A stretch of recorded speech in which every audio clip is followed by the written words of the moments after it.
you all for coming to listen. I wanted to talk a little bit about something called the Naturalist Fallacy. Has anybody heard of the Naturalist Fallacy before? So I'll delve into a little bit about what it is and where it came from. But the basic principle of the Naturalist Fallacy is that we equate what is natural with what is good. And this talk is about uprooting that assumption and trying to look at what's natural and what's good, and maybe question the link that everything that is natural is good.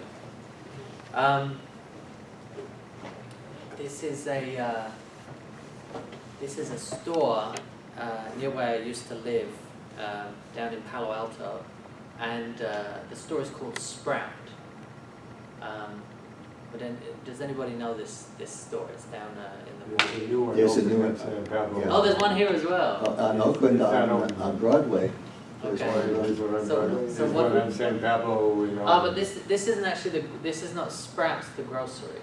Oh. This is it's a bit misleading, but this is Sprouts. So does anybody know this?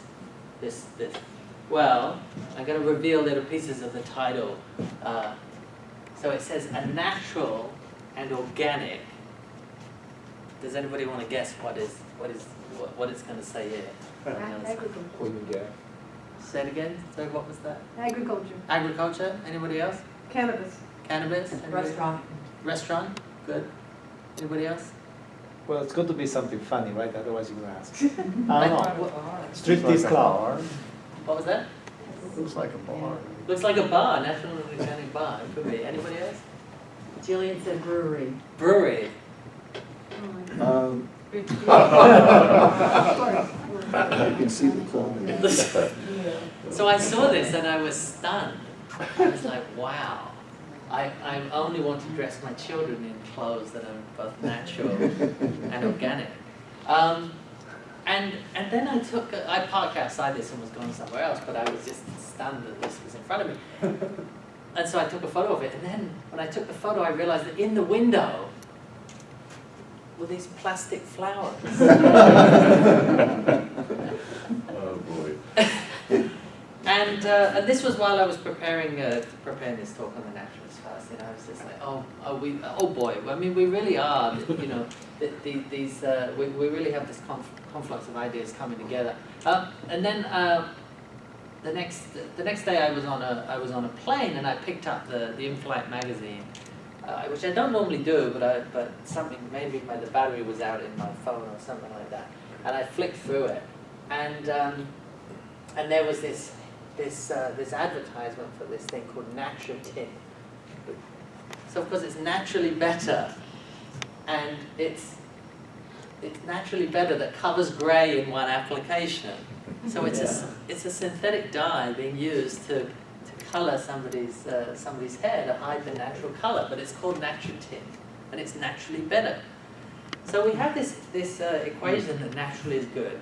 I was actually on a plane to Switzerland at the time, and I opened it up and I saw this. And so there are whole countries that brand themselves around nature. Scotland is another one of these that brands itself with this association with nature. And sure, I love natural things. I was out just yesterday walking in Sibley Park, which is just down the road, and admiring the natural beauty there since I moved to the East Bay. And there are some things that are natural and are beautiful and good. But there are also things that are natural and really bad, like an earthquake or a flood that could destroy a road. Or the venom inside a poisonous spider. It's perfectly natural, it's perfectly organic, but it will also kill you. Or a stinging nettle that's produced something that's gonna kill you. That's going to cause a rash on your skin. Or bacteria, pathogenic bacteria. We get all of our antibiotics from these wonderful microorganisms that they use to create germ warfare. Antibiotics are weapons that these critters use to throw at each other to kill each other, but we use them now as drugs to get rid of these from infections in our bodies.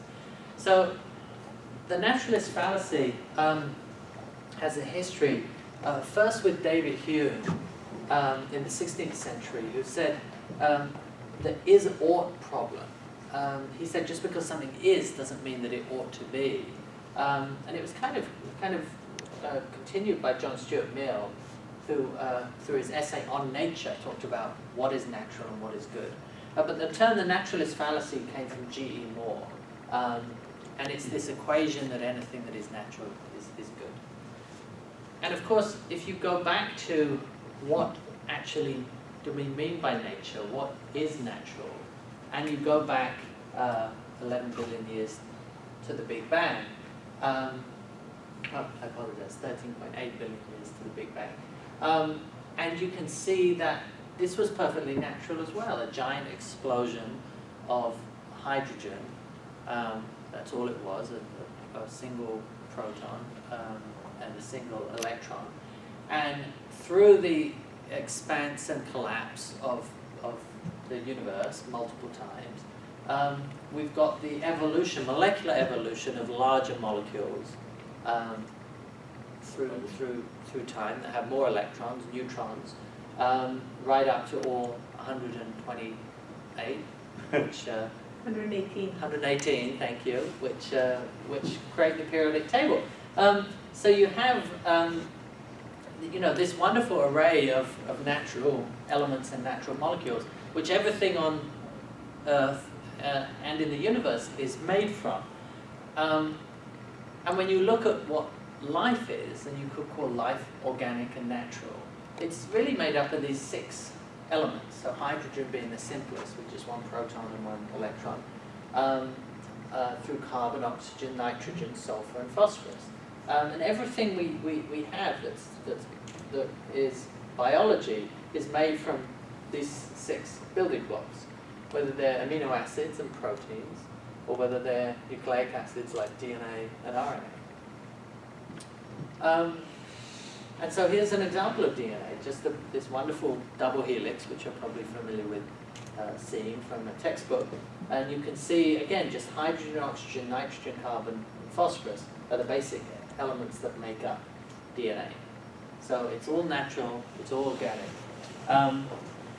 And biology is this amazing manufacturing technology. Just these 4 base pairs, A, C's, T's, and G's, which can form this linear code, and they can then form this 3-dimensional structural code that you can see there, which make up proteins like keratin, which is a protein in my hair, or melanin, which is a protein in my skin, which gives it the yellowy-brown color, or insulin, a signaling molecule, which is used as a hormone to regulate my glucose uptake in my cell. All of this is encoded in these DNA sequences of A, C's, T's, and G's, which have evolved over time, over the 11 billion years of life on Earth.